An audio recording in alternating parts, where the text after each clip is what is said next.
जय श्रीमन्नारायण। श्री पांडुरंगाष्टकम, जिन पांडुरंगाष्टकम का हम जो प्रार्थना कर रहे हैं, जो पांडुरंग जी भगवान यानी विठलनाथ जी भगवान रुक्मिणी जी के साथ विराजमान, जो भगवान कमर में हाथ लगाए हुए खड़े हैं, अपनी पत्नी रुक्मिणी जी के साथ में क्यों खड़े हैं भगवान? पंढरपुर में चंद्रभागा के तट में भगवान कहते हैं कुछ आगे तुम बढ़ो फिर मैं भी आगे बढ़ता हूँ, कमर तक तुम बढ़ो और आगे मैं बढ़ता हूँ, यानी आधा आधा कमर का भाग आधा हो जाता है। यहाँ पर कैसे भगवान पहुंच गए, भगवान क्यों आए, पंढरपुर में भगवान क्यों विराजमान हैं, इनकी बड़ा रोचक प्रसंग है। माता पिता की सेवा में संलग्न थे पुंडरीक जी चंद्रभागा के तट में। प्रतिदिन माता पिता की सेवा के अलावा उनका कोई कार्य नहीं था।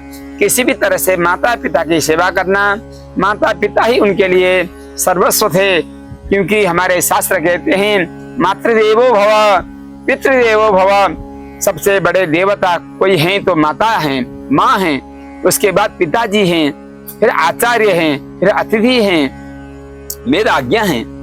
तो पुंडरीक जी माता पिता की सेवा में व्यस्त थे। भगवान द्वारकाधीश रुक्मिणी जी के साथ में पंढरपुर आते हैं पुंडरीक जी के दर्शन के लिए।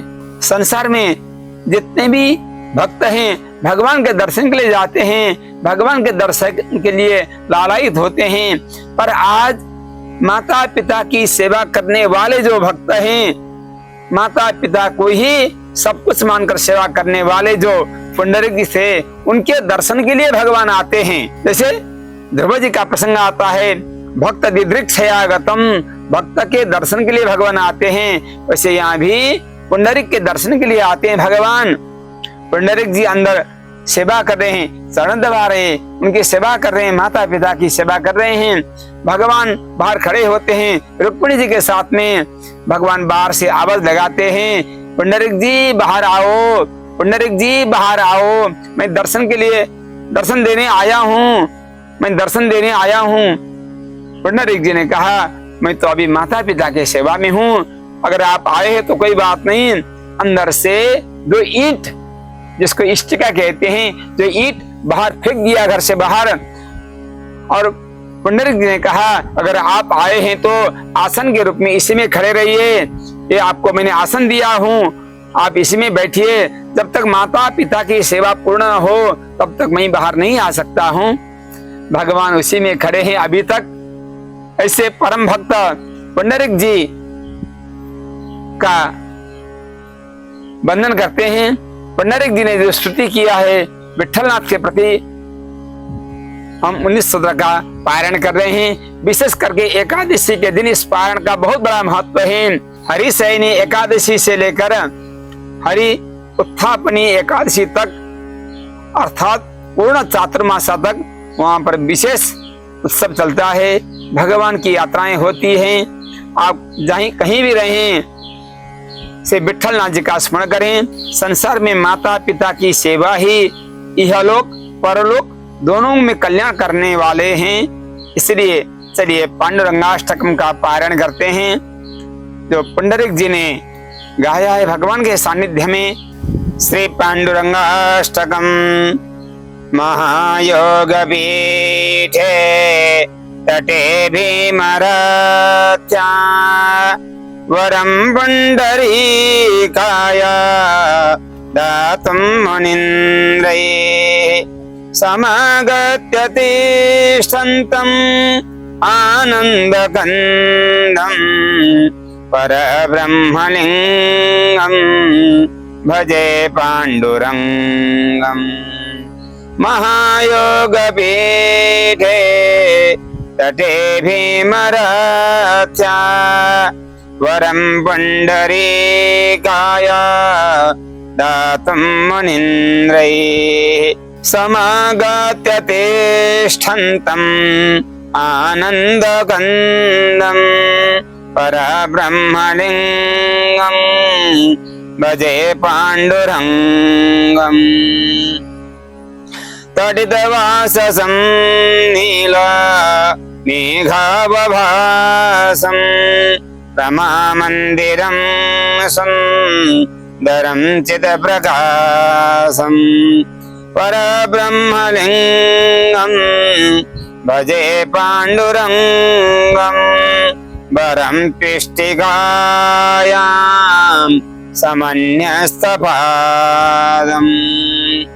प्रमाणं भवाब्धे हृदं मामकानां नितम्बः कराभ्यां कृतो येन तस्मात् विधातुर्वसन्ते धृतो नाभिकोसः परब्रह्मलिङ्गं भजे पाण्डुरङ्गम् स्फुरत्कौस्तुभालं पितः कण्ठदेशे श्रिया जोष्टकेयो रकं श्रीनिवासं शिवं शान्तमीड्यं वरं लोकपालं परब्रह्मलिङ्गं भजे पाण्डुरङ्गम् शरच्चन्द्रबिम्बा ननं चारुहासं लसत्कुण्डलाक्रान्त गण्डस्थलाङ्गम् जपागारबिम्बा धरं गञ्जनेत्रं परब्रह्मलिङ्गं भजे पाण्डुरङ्गम् किरीटोज्ज्वलत् सर्वदिक् प्रान्तभागं सुरैर्दर्चितं दिव्य रत्नेन नार्घैः त्रिभङ्गाकृतिं बर्ह माल्यावतंसं परब्रह्मलिङ्गं भजे पाण्डुरङ्गम् विभुं वेणुनादं सरन्तं दुरन्तं स्वयं लीलया गोप वेशं दधानं गवां वृन्दकानन्दनं चारुहासं परब्रह्मलिङ्गं भजे पाण्डुरङ्गम् अजं रुक्मिणी प्राण सञ्जीवनं तं परं धाम कैवल्य मेघं तुरीयं प्रसन्नं प्रपन्नार् इहं देवदेवं परब्रह्मलिङ्गं भजे पाण्डुरङ्गम् स्तवं पाण्डुरङ्गस्य वै पुण्यदं ये पठन्ते कचेत्तेन भक्त्या च नित्यं भवाम्भोनिधिं तेऽपि तीर्थान्तकाले हरेरालयं सा स्वतं प्राप्नुवन्ति स्तवं पाण्डुरङ्गस्य वै पुण्यदं ये पठन्ते कचेत्तेन भक्त्या च नित्यं भवाम्भोनिधिं तेऽपि तीर्थान्तकाले हरेः आलयं सा स्वतं प्राप्नुवन्ति इति श्री पाण्डुरङ्गाष्टकं जय श्रीमन्नारायण।